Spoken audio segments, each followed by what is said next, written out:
Okay, hello and Happy New Year, everyone. My name is Roy Culpeper. I chair the group of 78.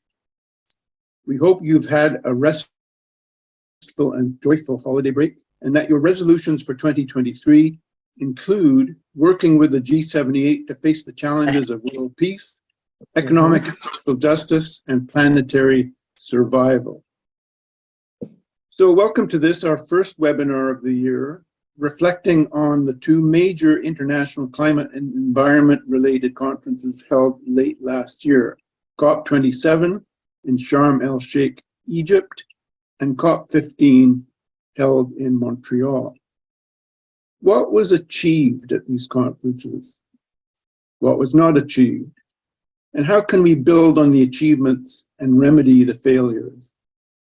We are thrilled to have as our distinguished speaker Jennifer Bansard, who joins us from Berlin and who will be formally introduced shortly. But first, we acknowledge that the Group of 78 operates from the traditional, unsurrendered, and unceded Algonquin Anishinaabe territory. We further acknowledge that the work of Indigenous reconciliation is a responsibility of all Canadians, including the G78, in its work on international peace, environment, and economic and social justice. But let me take this opportunity also to welcome our new Executive Secretary, Maude Stephanie, who has helped to organize this webinar. Maude joins us remotely from Guelph, Ontario. Maude is a professional writer and social and gender activist. Maude uses the pronouns they and them. They are the founder and director of the Trans Artivist Project, which aims to support trans folk wherever they are on their journey of self-discovery and self-knowledge. Let me now introduce my distinguished colleague and our moderator for today, Susan Tanner. Susan has held senior positions in both the federal and Ontario governments and maintains an active role in the nonprofit community. Susan was the founding chairperson of LEAF, the Legal Education and Action Fund, to promote the rights of women under the Charter of Rights and Freedoms. In 1995, under her leadership, Friends of the Earth Canada accepted a UN Environmental Prize for work on the Montreal Protocol. Susan continues to be actively involved with organizations such as Ottawa Renewable Energy Co-op, Women for Nature, and the Group of 78, of which she is vice chair. She holds a Master's of Environmental Studies and a Master's of Law. So thank you all for participating, and over to you, Susan. Thank you, Roy. Thank you for that introduction. I'm delighted to be able to introduce Jennifer Bansard to you because I've heard very many good things about her in the network, and that's a good thing too, because when I asked her about what she'd like me to say, she was extremely modest. And I think that that is a challenge for women, for my age group, of course, but I think even for younger women, we don't really expect to boast about ourselves, in great contrast to American culture. So I'd like to say she has not two, but 3 master's degrees. She's got, let me see, I had them written down here somewhere. One on environment and resource management from Amsterdam, the Netherlands, another in international relations from Sciences Po Aix, France, and applied political sciences in the University of Freiburg, Germany. And yes, just in case you're curious as I was, she does speak English, French, and German.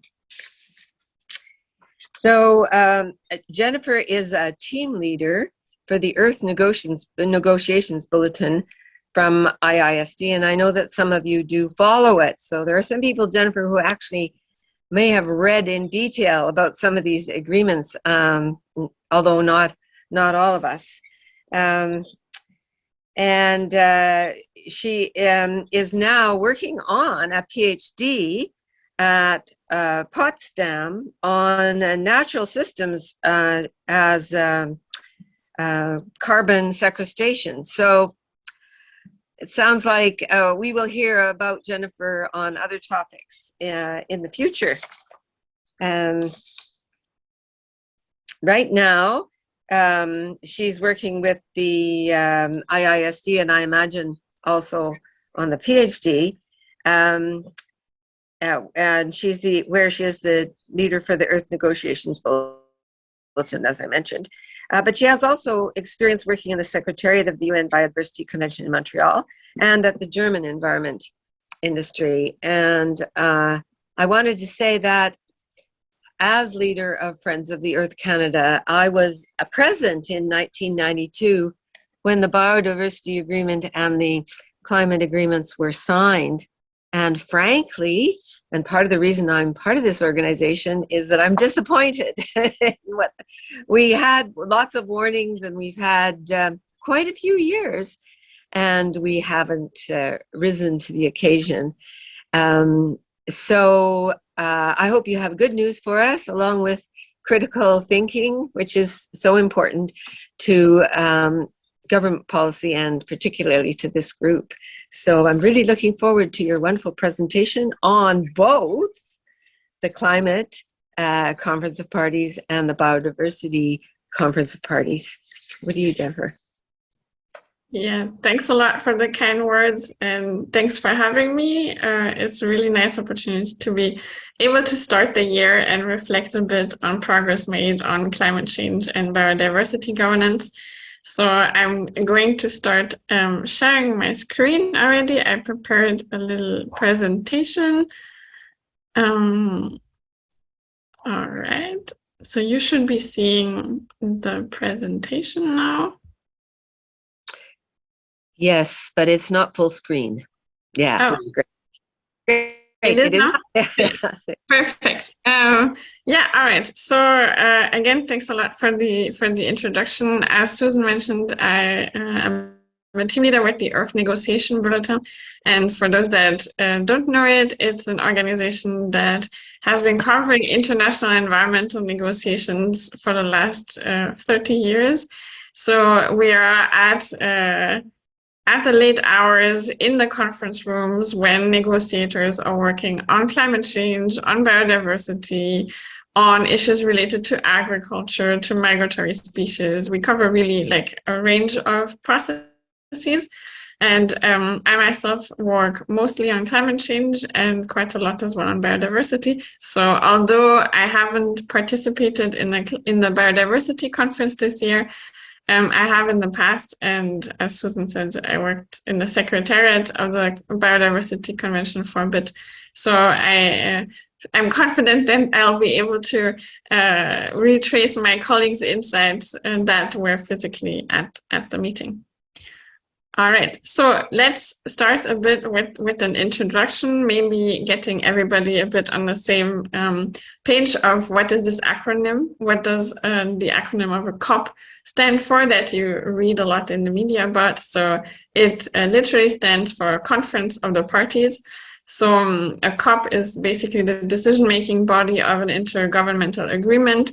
So that's why you have different numberings. For COP27 is the 27th meeting of the Climate Change Conference of the Parties, and COP15 is the 15th of this decision-making body for the Biodiversity Conference.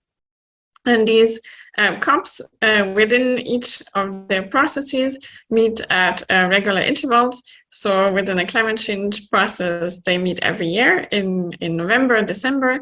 In other processes, it's every 2 years. In some, it's even every 3 years. So those of you that are interested in wetlands, the Ramsar Convention on Wetlands, for example, meets only every 3 years. And what happens at these COPs, so they are really big meetings. The climate change ones are especially big. We are having in the 30,000 participants. Other processes are smaller, but nevertheless several thousand participants. So it's really quite big, sizable events. The main aspect, of course, is intergovernmental negotiations. So the reason why they were created is to bring all countries that are members of a specific environmental agreement together and to discuss and negotiate basically the future of that agreement. They also serve as a moment to mobilize commitment. So a lot of governments use these conferences as a platform to showcase new engagements. So, for example, if a government makes a new financial contribution to an environmental fund, oftentimes they will use a big COP as a platform to make such commitments.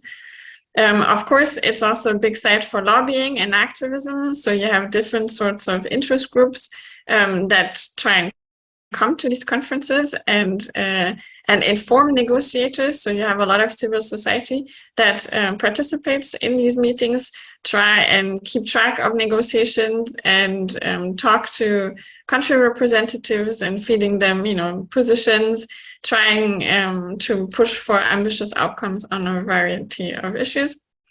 There are also big sites of networking. So the climate change conferences with their 30,000 people, it's also just a meet and greet of a lot of people that work on climate change issues. So some of them don't directly engage in the negotiations at all. They are really there to exchange information, learn from each other, and build connections. On a broader scale, these events are important for public awareness. So we are lucky that at least in certain countries, these conferences draw quite some media attention. So there are moments to sort of culminate public attention towards big environmental problems like climate change or biodiversity, which in turn helps sort of push governments, hopefully, to take ambitious action. So since the topic of today's webinar is of both the climate change and the biodiversity COP, I just want to start out by highlighting that those were two conferences of a very different nature.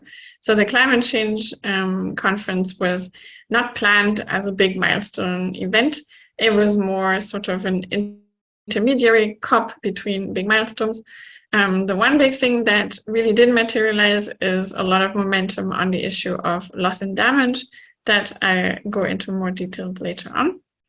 But the contrast there is that the biodiversity conference was really a big milestone. So it got delayed because of the COVID-19 pandemic. But basically, it was the meeting where governments were set to adopt a new post-2020, and there you can already see the delay, global biodiversity framework. So definitely the level of expectation and attention of the biodiversity community was very strong for COP15. All right. Now I'll start out by giving some insights on what happened at COP27, so the climate change conference, talking a bit about what the key issues were and what to take away from it, what to look out for in the next few years. And then I'll do the same for the biodiversity conference. And I'll try keeping my presentation a bit short. And I'm happy to answer any sort of questions that you might have afterwards, both broad, putting things in a bigger context, and detailed if you have some nitty-gritty questions, hoping that I'll be able to answer them. All right. So key issues at COP27, there's quite a lot. The agenda, so the list of issues that was addressed in the negotiations was really long. We have mitigation, so the reduction of greenhouse gas emissions as a key vehicle to try and tackle climate change and limit global temperature increase to 1.5 degrees is a big one, obviously. And here, what is the general sentiment of those discussions is the realization that right now, the way that things are set up with the Paris Agreement and every country deciding what their nationally determined contributions are, basically what every country puts forward in terms of mitigation, ambition, and other plans, collectively is not sufficient to meet the goals of the Paris Agreement. So year after year, these synthesis reports showed that even if pledges are actually fully implemented, we are not on track to really meeting the objectives of limiting the temperature increase. And so there's increasing attention on finding ways to raise ambition. So this is raising ambition, and increasing implementation is something that you'll have heard a lot in the media. And here I have to say that COP27 didn't really deliver that much on this.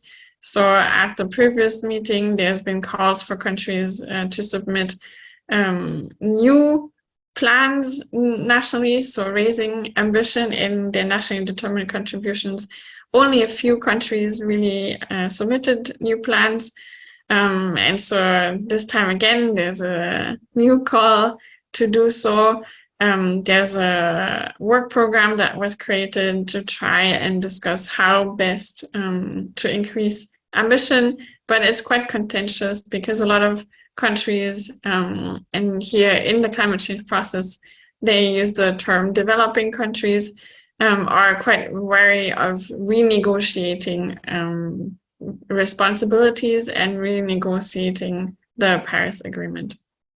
So I have to say, on that front, there hasn't been that much progress. Another big topic is adaptation. So that's the other side of the climate change issue. It's not about trying to really limit the extent of temperature increase and its associated impacts, but really try and plan for measures that will allow, for example, farmers to adapt to changing rainfall patterns and the like. This was an especially big issue at this meeting, since it took place in Africa, and adaptation is a really big issue for the African continent. And so here there's been quite some movement. People were rather happy with a movement made on creating a framework basically for making progress on the global goal on adaptation, having more discussions on what this means, how adaptation materializes differently depending on the local context, and how best to have countries make progress on it, and how to track the delivery of progress. So it's something to keep an eye on. I would say it's been a big, that's big of a milestone, but definitely there's been movement in the right direction. Loss and damage definitely was the issue that took over most attention, both before the conference, during the conference, and definitely also in the aftermath. So here we are talking about climate change impacts that cannot be avoided through mitigation and that cannot be adapted to. So we are talking about these really very large scale things such as sea level rise. We're talking weather extreme. It's this, for example, idea that low-lying island countries will lose their entire territories, lose their cultural heritage, and the question of how to address this issue. And here we have definitely small island developing states that have been for many, many decades already on the forefront of trying to address this. And the big issue in terms of loss and damage at COP27 was to get funding arrangements. So right now there's a lot of different sorts of organizations, especially in the humanitarian and the disaster risk reduction community, that provide support for countries that are hit, for example, by extreme weather events. But this is a patchy mix of organizations, and contrary to mitigation and adaptation, basically here the issue was finding a way to raise the amount of financial support that developed countries provide developing countries in need for addressing these. And there was a success. So COP27 decided to create funding arrangements for loss and damage. And now there's a transitional committee that is supposed to work out the exact details of who was paying and how much and how would it be dispersed and who would be entitled to any sorts of payment. So it's a big success that this issue made it on the agenda, which wasn't a done deal before. And it's definitely the biggest outcome of the conference. Finance, and in loss and damage finance was already a big finance issue, but the list of finance issues addressed at this meeting was spectacular. It's really a lot of discussions about whether the existing climate change funding instruments. So a lot of you might have heard about the Green Climate Fund, but there's also the Global Environmental Facility. So basically these institutions that receive funding from developed countries to fund projects on climate change mitigation adaptation, specific issues in developing countries.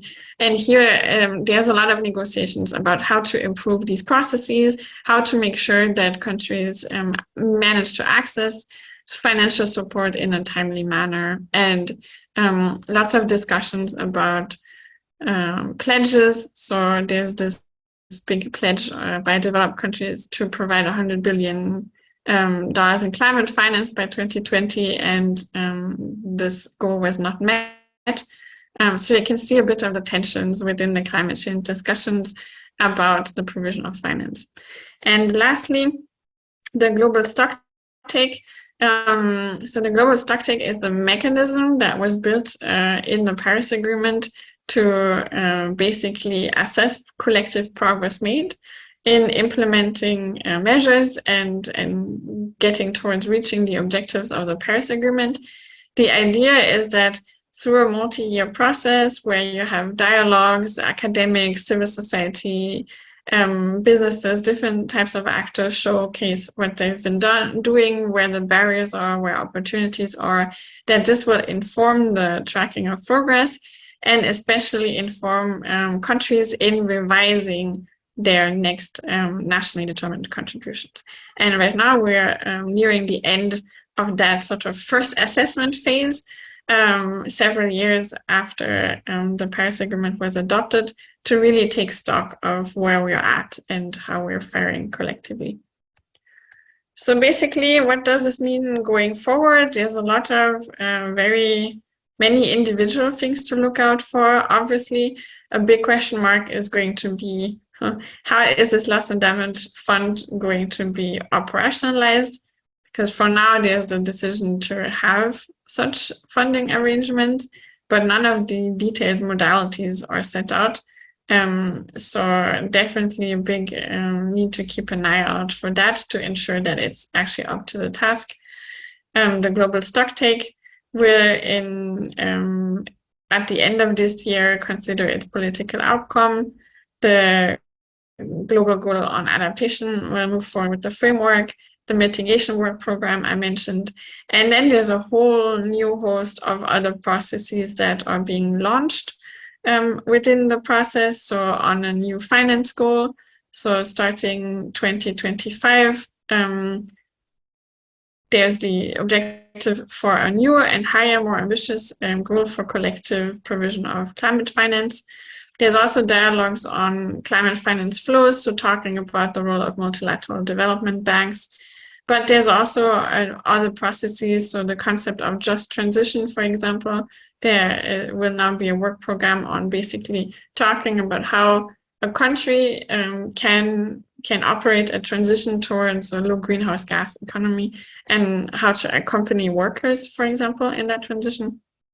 And just as other examples, work on agriculture and ocean and climate dialogues. So it depends a bit on what your personal interest is, but I can tell you that the list of things that were discussed at the climate change COP is extremely long. And so depending on what your pet issue is, feel free to raise that in the question later on, and I might be able to give you some more detail on either what happened or what didn't happen then. All right, so moving on to the Biodiversity Conference.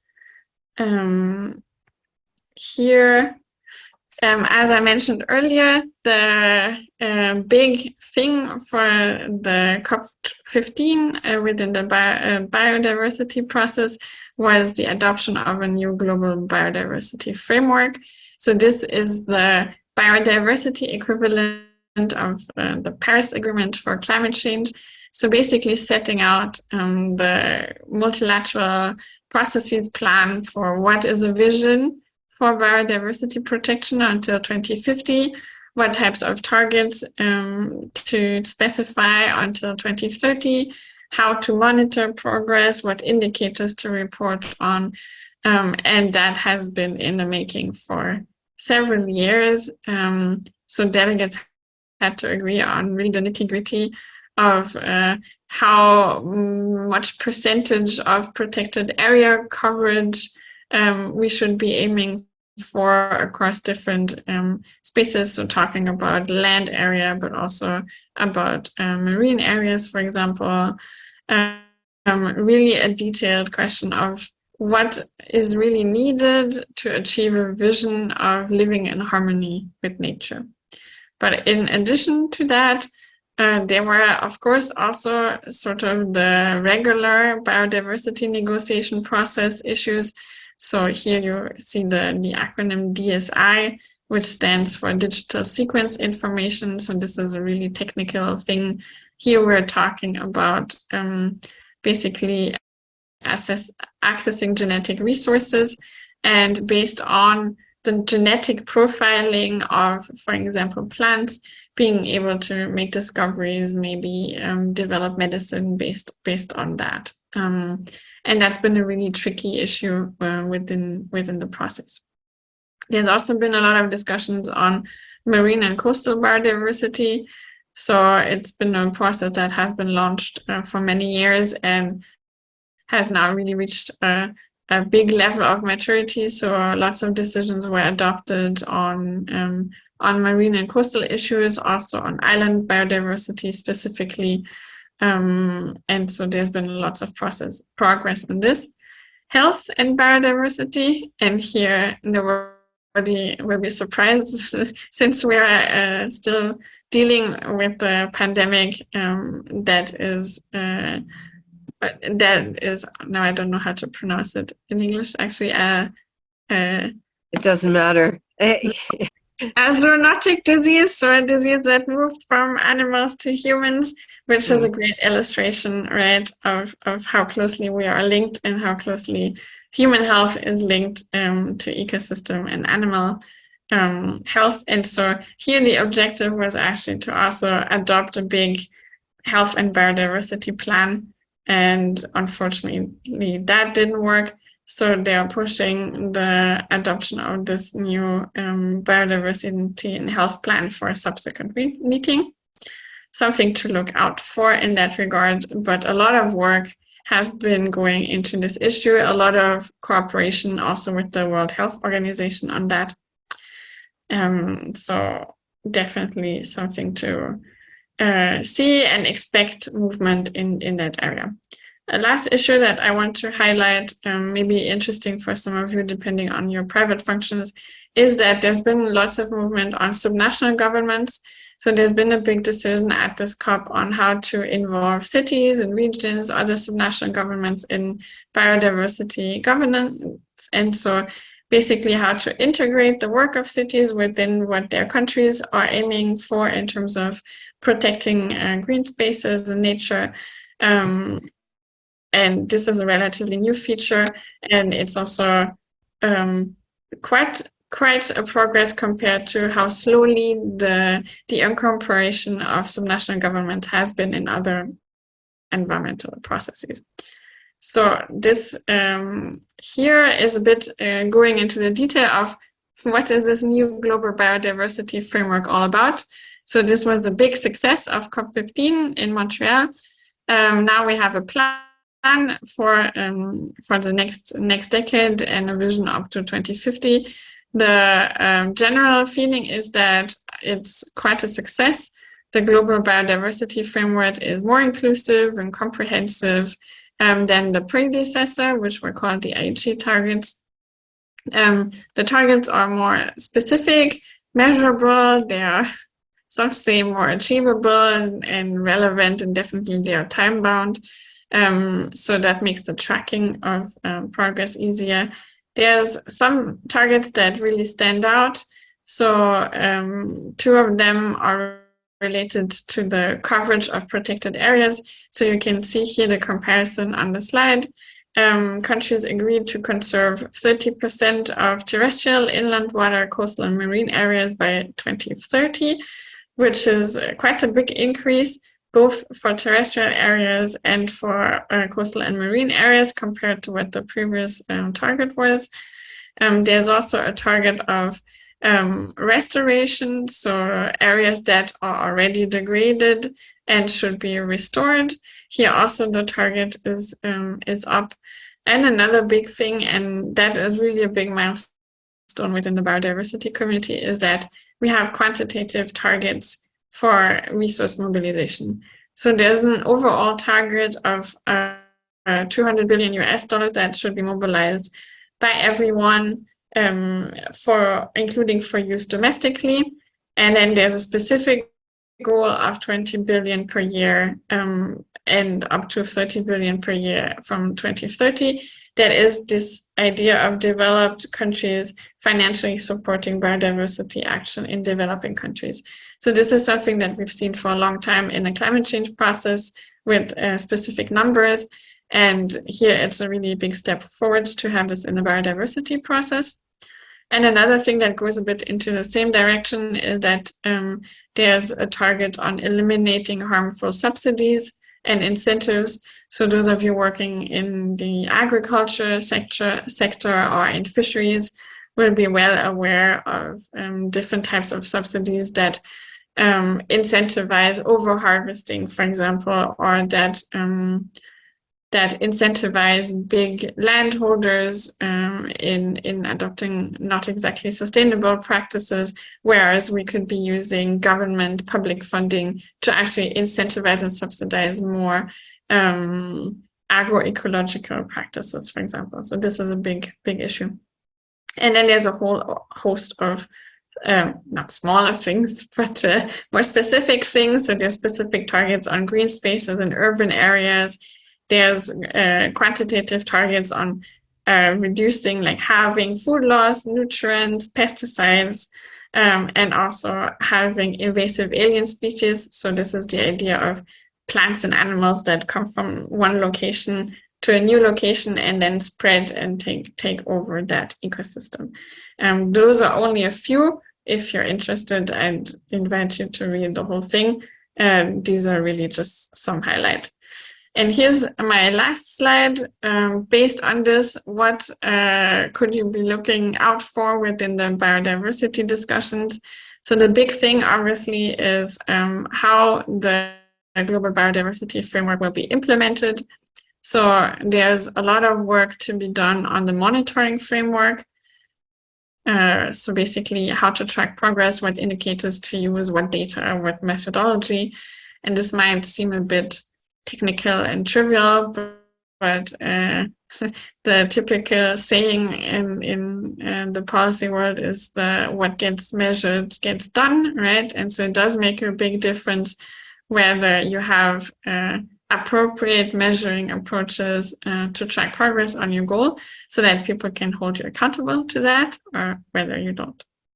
And here again, big questions about what sort of new plans countries will be putting forward to implement this biodiversity framework, and also how the financial mechanism that is set up to support its implementation will work out. And then there's all these other issues. Basically, COP15 launched a lot of processes, or made new openings on these issues that I mentioned. So biodiversity and health, island biodiversity, there will be a new program. And now we'll see what actually comes out of it. Biodiversity and climate change is an issue that was raised within the conference and didn't really make it. So here we have definitely conflicting views on terminology. So trying to see what terminology to use in terms of, for example, responsibilities between countries. In the climate change process, we have this principle of common but differentiated responsibility between countries that speaks to this historic difference of developed countries and developing countries.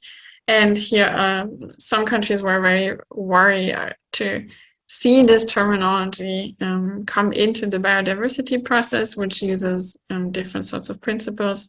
And another issue here was also the concept of nature-based solutions, which is a very climate, greenhouse gas, CO2 sort of perspective on the role of ecosystems, and which is subject to a lot of debate by, for example, indigenous communities, lots of local communities that have, among others, principal problems with the way that nature is being valued and monetized, in the sense a lot for climate change. All right, and here, just to close it off, so my organization, or the organization that I work for, the Earth Negotiation Bulletin, goes to these conferences and writes daily reports about exactly what has been said in the negotiations. So if you want to see some images, get an impression of how these conferences look like, or if you're up to the nitty-gritty detailed textual reporting, then these are the web pages that you could be consulting. And if you just do an online search for the Earth Negotiation Bulletin and whatever conference you're interested in, you should be able to find it. All right, so this is all from me, and now I'm very curious to see what piqued your interest and where the questions are going to head. Well, thank you so much for this summary. I can't believe that you've actually done both of them within the period of time, because they're each a very long, complicated process. So thank you so much, Jennifer. It's excellent. As you might suspect, many of the groups in the group of 78 are a little bit more or less excited about the results. In the first case, I think the word weasel came from somebody, that there was no mention directly of fossil fuels. And in the second case, it's great that we've made that progress, but will it be enough? But I'm sure those will come up at some time. And thank you so much for taking the time to do this for us. Thank you. Bye-bye. Roy, do you have questions in front of you, or? I do. I can read them from the top if that would help. That would be great. Okay, so there are two from Garth Wilkinson, and maybe I'll lump them together. The first is, why are so many fossil fuel lobbyists allowed to attend the climate COPs? And the second is, isn't a 5-year interval between climate COPs far too long, considering the urgency of the need to respond?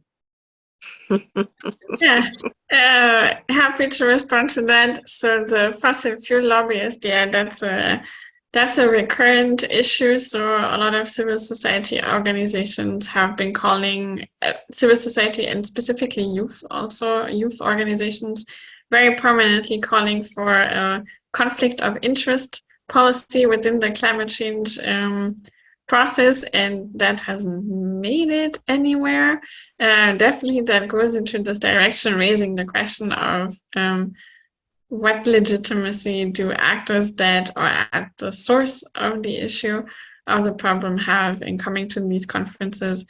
In this specific case of COP27 that took place in Sharm el-Sheikh, though, a lot of the participants that were identified as fossil fuel lobbyists, our idea is that they actually might be from the United Arab Emirates, which is a country that will host the next negotiations.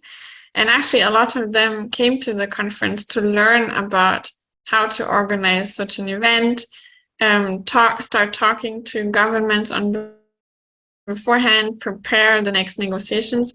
And that in itself is actually something that is pretty laudable. I mean, they are taking this role of being the next presidency quite seriously. trying to prepare themselves ahead of time. And so here it's a bit difficult to exactly pinpoint where these fossil fuel lobbyists that were walking around and trying to get new gas deals, or is it owed to the fact that that it's the UAE that will have the next presidency, and a lot of their staff have been trying to engage in the negotiations. But it's a broader question. I mean, to cite the Egyptian presidency of the COP27, though, he made the point that if you want to embark on a transformation and move away from fossil fuel-based, for example, energy production, then you also need to talk to the actors who need to make that transformation happen. So I'm not taking position in this discussion. I'm putting basically the different perspectives on the table. It's definitely a big question within the process. And then the other one, so the climate COPs, they do take place every year. So you couldn't in that case, you couldn't possibly have a higher frequency of climate change negotiations. In every November, there's the big climate change COP, and in June, there's sort of midway negotiations. So the year is already pretty full. I can tell you that people that are working in government on climate change negotiations, they are traveling a lot. They spend 4.5 weeks all together every year, just negotiating within the Climate Change Convention and in other constellations around that. Still, of course, the urgency to respond is big, and it's a very valid question to ask whether the process is up to the task. I mean, so far we've seen some transformations here and there, but the general assessment is that collectively we are not on track. And so many people are asking what could or should be changed within the process. And here, let me highlight that there's a new executive secretary for the Climate Change Convention who started his new mandate saying that he will be the accountability chief and that he will pay special emphasis on really pushing every type of actor, both government and non-state actors, in asking them, challenging them whether they're doing enough. And so we have a bit of a change in tone and maybe change in the overall vibe here. Maybe you've seen the United Nations Secretary General invoking a climate action summit where he also very much emphasized no blah blah. He only wants people who really make progress. So we're not there yet, but the discourse is moving. All right. Those, I think. Okay, thank you. The next question is from an anonymous attendee. Is adequate loss and damage funding ever likely to be committed? And I would add, particularly when you look at what's happened with the climate finance target of 100 billion, continually missed for years. Yeah, big question. So John Kerry from the US very clearly said no government will be able to muster the trillions that are needed. We are already witnessing at right now we're at like 1.1 degree of temperature increase, and we are already witnessing everywhere devastating effects from climate change. So definitely the need is going to be really large. Adequate loss and damage funding. No, I think that's a difficult question. I don't think that many people are hopeful in terms of adequacy or full coverage. Definitely the outcome so far on the delivery of the 100 billion goal that hasn't been met, of course, raises lots of question marks. If governments were not able to reach the 100 billion now, how, what needs to happen for them to commit to even more money? That being said, a big discussion here is not just the provision of public funding from developed countries, but also bringing the private sector on the table, seeing how they can engage. And this is an issue that has really gained momentum, talking about the role of the World Bank, the IMF, and really addressing the issue of debt burden. So, the fact a lot of developing countries are under immense debt pressure. So a lot of their public budget goes towards servicing international debt, which limits, of course, their capacity of investing within their own countries. This is not a new issue, but 2020 has really brought about like a big change, and there's movements both in the climate change process and in the biodiversity process. There are very precise calls towards multilateral development banks to reflect on their role in this and discuss issues to get out of this situation. So we have a bit of a combination on how to free up financial capacity to address climate change. Okay, thanks. Richard Harmston from the Group of 78 asked you to go deeper on the adaptation framework, including the pluses from COP27 and the major challenges to be addressed. And I'd add here, this is a central interest of the Group of 78. We've been working on adaptation issues and our failure to address them essentially over the last, ever since climate change became an issue. Yeah, this is a really tricky one. So, I mean, in the Paris Agreement, there's, basically the profile of adaptation was really raised with the Paris Agreement. So if you've been following the climate change process for a while, for a long time, it was all about mitigation, reducing emissions, and it's been a slow process for adaptation to gain grounds. And for a lot of countries, especially African countries who contribute very little still today to greenhouse gas emissions and disproportionately are affected by climate change impacts, adaptation is the big issue. It is what they are majorly worried about in terms of climate change. And so the fact that the Paris Agreement raised its profile was a big achievement, and we've seen achievements of different sorts. So at the climate change negotiations in Glasgow in 2021, there was this call for doubling adaptation finance. So there's this process of really increasing the provision of adaptation finance to make it 50-50, so 50% mitigation and as much for adaptation. So these are some of the big developments. Now, what makes this whole idea of the global goal on adaptation and this framework really complicated is that, so for mitigation, you can talk emissions, right?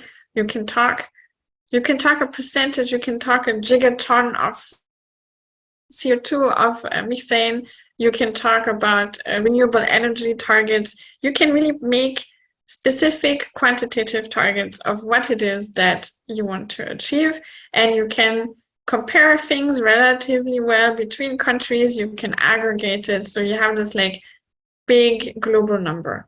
For adaptation, that doesn't work. Adaptation needs are really different from not just one country to another, but really within regions and within communities.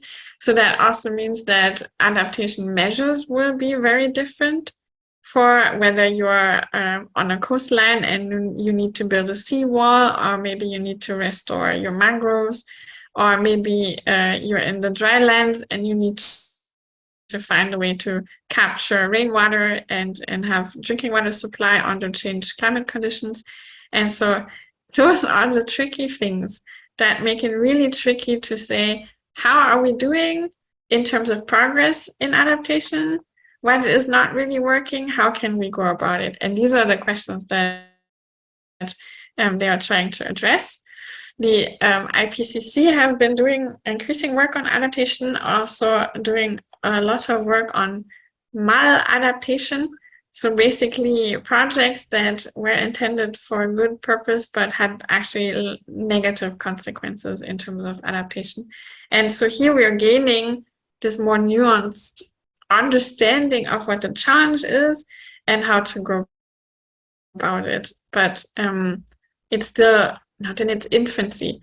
But if the expectation is to arrive at one catchy number, one catchy percentage or figure, that will never happen because it just doesn't work for the issue of adaptation. So we need to find a way to have a more qualitative understanding of what is adaptation progress here. I hope that helps a bit. Okay, well, this next question actually builds on what you just said. Do you regard biodiversity loss as a potentially more serious than climate change, as it is much more difficult to quantify and could have dire consequences for life on Earth? Yeah, big question. I mean, I'll abstain from ranking environmental problems, but the two are very interlinked, right? So climate change has really strong negative consequences on biodiversity, both shifting the range of where some species are living and reaching natural limits as to where species can migrate and survive. And also the other way around, biodiversity loss has really big negative effects, worsening climate change. So the fact that we're losing the Amazon and other, especially tropical rainforests, really contributes to increasing climate change.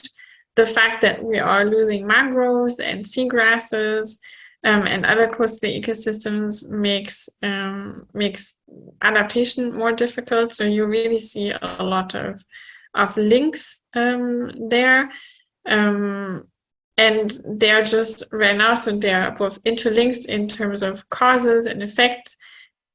They are magnifying each other, especially in vulnerable regions.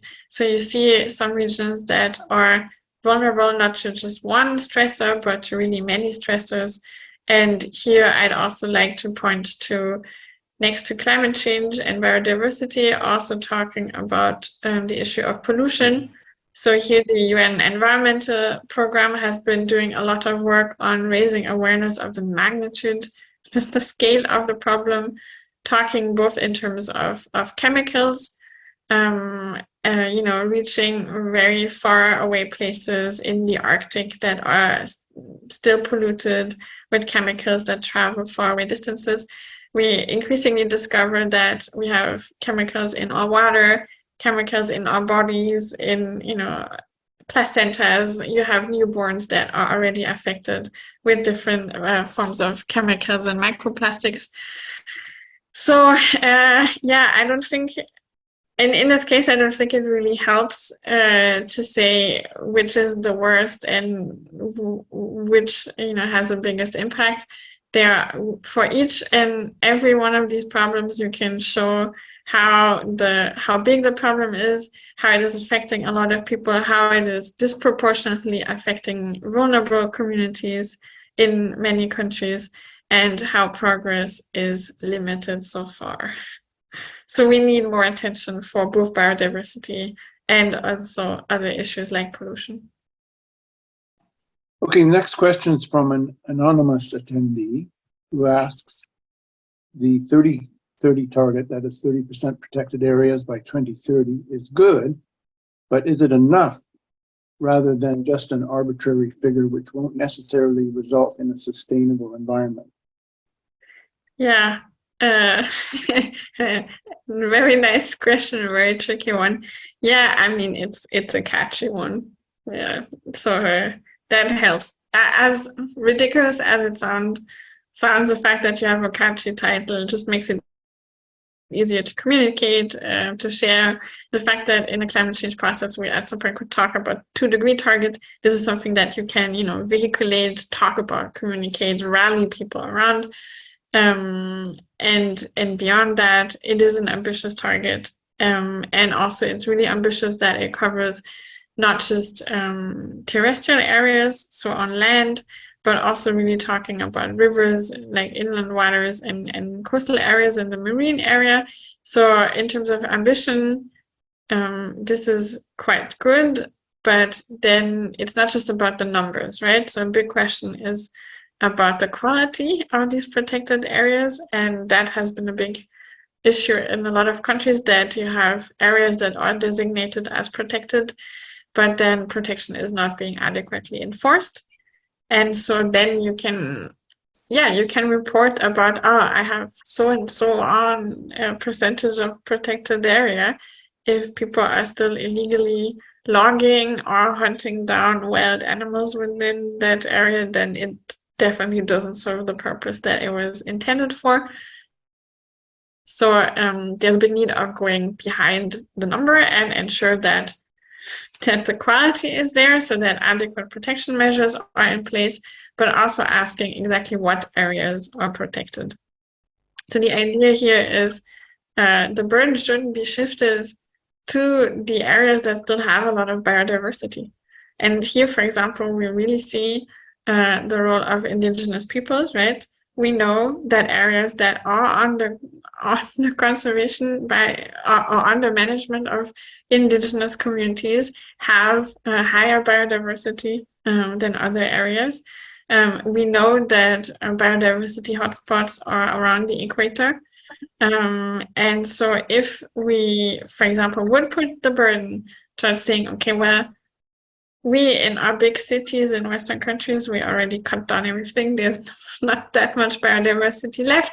Why should we protect things here? Let's protect it where it's still relatively intact. Then that really shifts the burden, right? And so we need to be very mindful of seeing how fair this is distributed, definitely looking at the most vulnerable ecosystems, also asking questions about how these protected areas are connected. So animals and also plants need to be able to move, right, to substantiate their populations. And so it doesn't help if it's a little square that's protected here and a little square that's protected here. From a biodiversity perspective, that's not sufficient to actually help populations survive. So it's nice to have it, but let's all be alert and see how it's being implemented. Okay, next question is a little off track, but it's an interesting one. How do you police illegal fishing and use of pesticides and so forth? So for illegal fishing, that's an issue that's been addressed by a lot of processes. The Food and Agriculture Organization of the UN, the FAO, is really spearheading a lot of work on that. And so here you have things like there's tracking devices on boats. So fisher boats are required to have certain tracking devices on, and so they allow their governments to see in what fishing grounds they are, how long they are at sea, and when they come back on land. And the idea here is that you can track if boats go into areas that are not open for fishing, and you can also ideally see patterns. So for example, there's measures in place that each boat is allowed to fish only a certain amount. And so typically when they reach that amount, they should be coming back to the shore, right? And sometimes you can see, this vessel is staying surprisingly long in this one spot. Surprising, there's a really, really big other boat next to it. So probably they're discharging their fishing in that boat and sort of circumventing rules. And here we see there's really interesting work in terms of data analysis done on discovering illegal disactivation of these tracking devices. So it's not a silver bullet. There are these tracking devices to help, address illegal fishing, but there's ways to remove them or disable them for a time. And you definitely see how there's more enforcement needed. On the use of pesticides, that is easier. As a government, you can just forbid the selling of pesticides that you deem unsafe. And that is something that by regulation you can you can just regulate this. So you can forbid your whatever construction company, home goods store to be selling certain pesticides. And that's easier to track, right? So you can enforce this easier. You can also test water to see if it's actually true.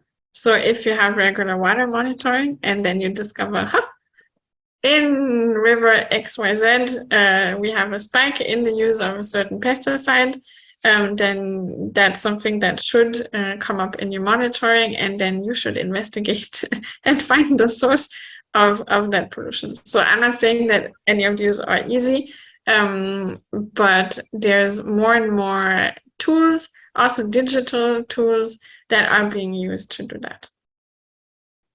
Okay, the next question cuts very close to home, I must say. How do you deal with nations which don't live up to their commitments or just don't engage with the process at all? Yeah,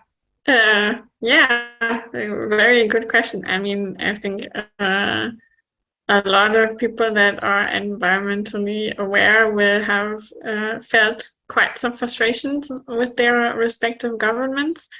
I don't think that any person in any country will be able to say, I think we're brilliant, we're up to the task.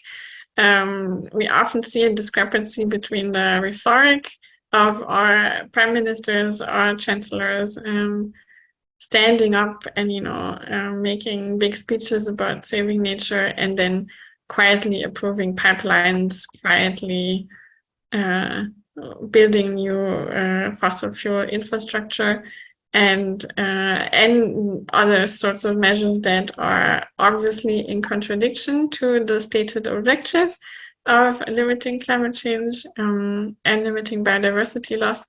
And so here you really have a bunch of your toolkit is big, right? Depending on what hat you're wearing.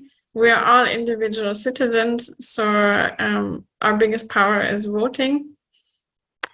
We can vote and through that try and push people into government power that align with our hopes and expectations for social justice, for environmental progress.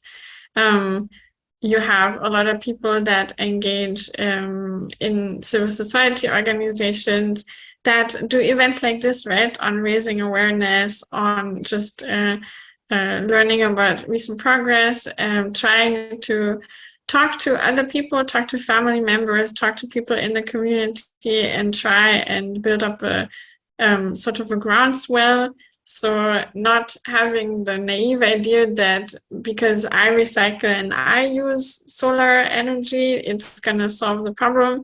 But if we have a critical mass, it adds up, and more than that, it sends a signal to businesses and to our governments that we want a different way of living and a different way of consuming. And so we need we need businesses and we need governments to change the sort of framework to allow individuals to really live sustainably in that. But overall, in the international process, I mean, we need more accountability. There's a bit more of that sort of naming and shaming going on. I think it's a big move that we have a UN Secretary General that says governments, you are not up to the task. You just are not. And this is a critical decade. And so we need people both on a local level and people in power. And it also helps if it's celebrities who say this is not enough and hold people to account. So, you have, it does make a difference if somebody like Leonardo DiCaprio starts making advocacy on climate change because they reach different people, they talk to different people. And so all of this, at least is my hope, that collectively is upping the pressure on our governments to actually live up to their commitments. Okay, speaking of upping the pressure, Tim Broadhead asks, there seems to be a contradiction or certainly a tension between Jennifer's positive assessment of the more ambitious goals set at COP15 and the rather pessimistic assessment of progress on existing goals. Are you on one side or the other? Do better targets really matter if we're falling short on existing commitments? Yeah, great question. So yeah, no, I don't care about the more ambitious targets, because if you can set the most ambitious target if you have no intention of following through on it, then it's pretty meaningless. I'm rather skeptical in that regard. And we've seen throughout a lot of different processes that we have set targets in the past and we haven't lived up to them. It's a fact. You can see this in the biodiversity context. You can see this in some of the sustainable development goals that were supposed to be met by 2020 and they weren't. Surprise. And so definitely this is a big question. What is the point of raising ambition in our targets if we're not following through so far? But it ups the pressure. I mean, it ups the pressure because it also ups the failure, right? So if we have this 30% target of protected areas and biodiversity and countries have only 6% protected, then it is even more obvious that they need to increase their action. It is even easier for communities, for other stakeholders to up the pressure in that regard. And we are, for example, seeing now that in more and more issues, people are taking to the courts. So really taking judicial action of holding their governments accountable, saying, hey, you signed this international document. You said you would reduce your greenhouse gas emissions by this. You said you would do this. And I find that you are actually not doing enough. And so now we have some cases, for example, in the Netherlands, but also in France, cases where because governments signed on to these international objectives and, translated them to their national level, that their citizens can hold them accountable and say, you took this quite ambitious commitment, and now you're not doing enough to make it happen. And so in that sense, it does help that we're not sort of keeping satisfied with low ambitions target. But obviously, what matters is implementation. And that's why I emphasize that good indicators to track progress are really needed. Because if you have good indicators in place and then governments have to report on those, as civil society, you can keep an eye on how much they followed through on their commitments, and then you can do this naming and shaming, or you can look at it and try and pinpoint what didn't work and what maybe some other country did and your country could be implementing. So I think it's a mix of both. You need the implementation. Without that, you can have the shiniest targets. It's not going to solve the problem. But having more ambitious targets sort of creates a drive. It creates more drive for collective ambition and ups a bit the pressure. Okay, here's a question that touches on agriculture, which I think, Jennifer, you mentioned the important role of agroecology in your remarks. What role does big agriculture play in pollution of the soil and waterways? What can be done about it? Yeah, a big role, and it's really scary. It's something that as an average consumer, you're not very aware of exactly where your food is being produced and under what circumstances. We are seeing in a lot of countries a trend away from small-scale farming towards aggregation into really, really large-scale farms. We see that individual companies are buying up land. And so we have private individuals that are really big landowners in some countries, which gives them a lot of power. And definitely we see that the way of industrial scale agriculture has a lot of bad impacts on biodiversity, on soil health.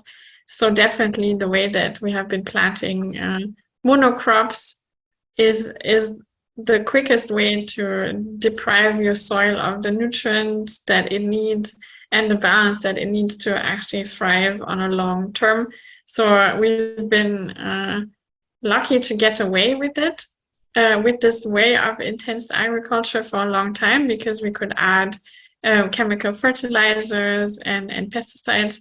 And now we're seeing that this comes to sort of a plateau, and we're not able to sustain our ways in this way. And so we are seeing a move, a bit more of an awareness on the need to transform the way that we're doing agriculture. So reincorporating things like hedgerows that allow pollinators to stay, that allow different birds that break the wind, which in turn is helpful for the crops that we build. We see the importance of having, a grass patch between the waterway and the nearest crop field to ensure or to limit nutrient runoff in the water.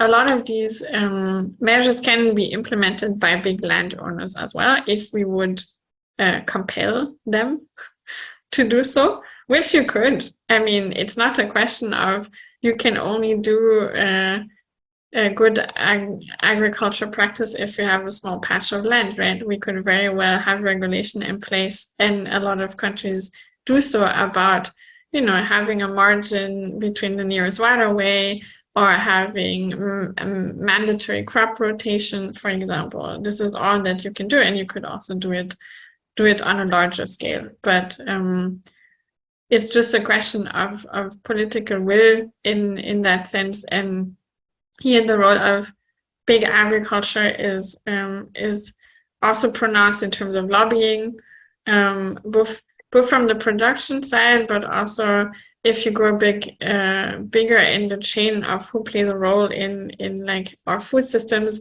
You have big companies, big manufacturers that transform food, that are very strong in terms of lobbying against sort of food labeling, in terms of the sugar content, the transformation level, that sort of stuff. So you see in the agriculture field a lot of scary power dynamics, let's say like that, and big market concentration that makes it difficult, obviously, for governments to stand up to, like, if there's only 3 big players in your country on agriculture. Of course, it's scary to try and compel them to adopt more sustainable practices, but we don't really have a choice. So we need to get there. Okay, we're almost out of time, but we've run out of online questions. Susan, did you have any thoughts or questions or comments you wanted to convey? I have one. Well, go ahead then. No, after you. No, I actually was amazed at how many of my questions she just answered. So no, I don't have another one. Go ahead.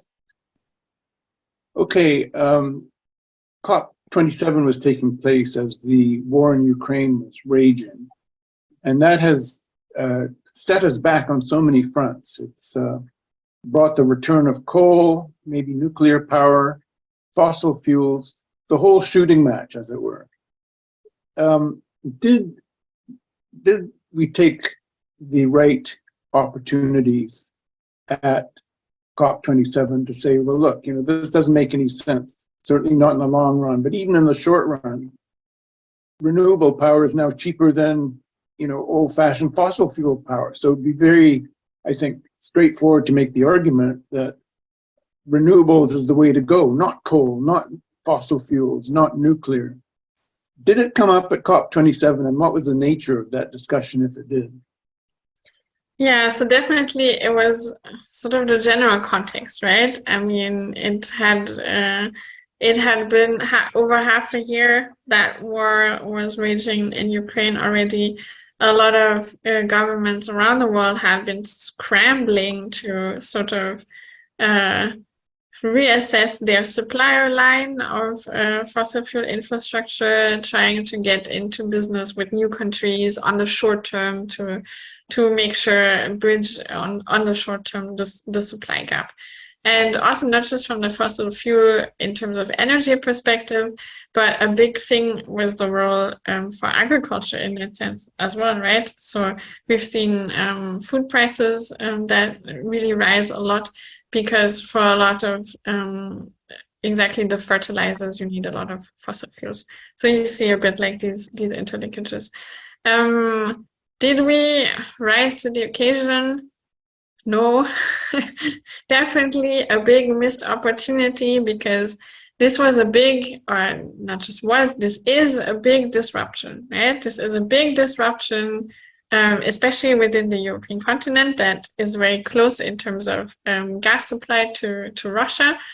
And it could have been a major opportunity to say, okay, well, this is a big crisis. Now we're going to accelerate our efforts to, cut away from fossil fuels.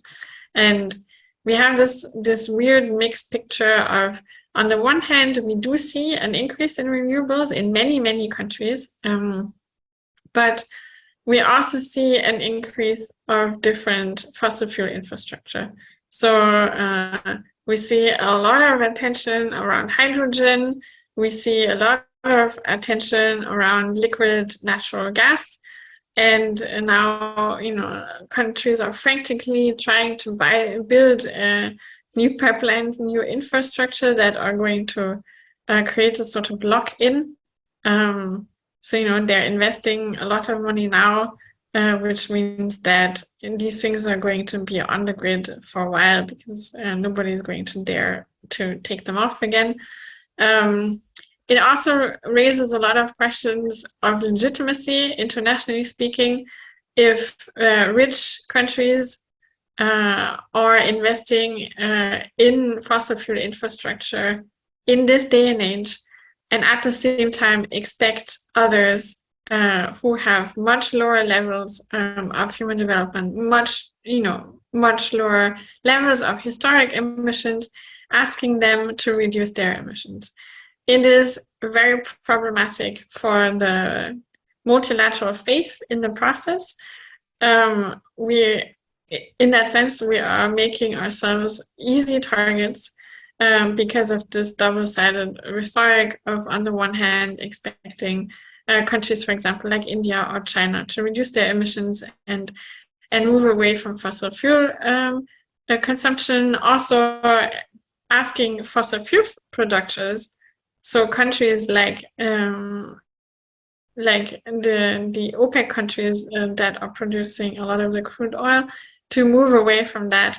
But then in the short term, when we are in a crisis and we need them, we are knocking at their doors and we are hoping for fast contracts and fast supplies. And so this is problematic. It doesn't mean that the transition to renewables is halted.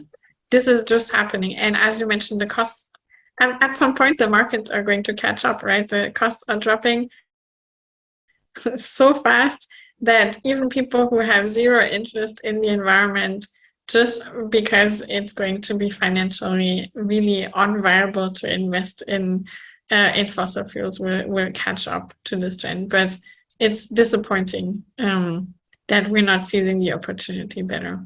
So civil society should be pressing this point with governments, north and south. Yeah, definitely. And we are talking about, increasing the targets. We are talking about placement within countries. We have a lot of discussions, right, with civil society, like at the community level, a lot of heated debates, also very legitimate debates about where to install certain renewable energy infrastructure. And here there's a lot of space for community level action, civil society, on also talking about ownership structures. For renewable energy, you have so many possibilities of making it work for the communities at the local level and putting ownership in their hands, which has the potential to create much more support also for this infrastructure. If you can benefit directly, from the solar panels, from the how do you call them, the wind turbines. Yeah, exactly. I lost the English word there. that's a whole different game, right? And a lot of awareness raising on this would help, in my opinion, and from what I know in terms of research on this issue. If I may make a plug for my friend and colleague Susan, she's very much involved with the Ottawa Renewable Energy Co-op, which produces renewable energy for the Ottawa area. So she knows exactly what you're talking about. Thank you, Roy. And now I'll take this occasion to say I am just amazed at your presentation. Thank you so much, because it was not only informed, but it was both frank and eloquent. So it was a wonderful session, and thank you so much for your contribution. Thank you. It was super interesting. Really, thanks a lot for the very many and broad and nitty-gritty questions. It was a pleasure talking to you. Okay, let me add my Thank thanks to those of Susan. Jennifer, you were amazing, and let's have you back sometime. And we have to. Thanks to all of the people who submitted difficult questions, to which Jennifer responded with spirit and cogency.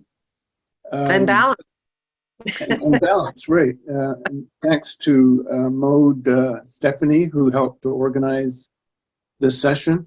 And before I close, I'd like to urge all of our participants today to think about the Group of 78 as we go into 2023. If you forgot or neglected to make your donation at the end of the year to the Group of 78, please do so now. And if you've got a membership and it's lapsed, please renew your membership. If you don't happen to be a member, please join the Group of 78, because we have an exciting year of webinars and conferences coming up.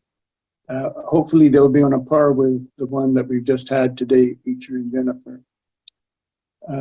In the meanwhile, I wish everyone good luck and Happy New Year once again, and a peaceful and a healthy New Year as we go forward. Thank you, and see you again soon.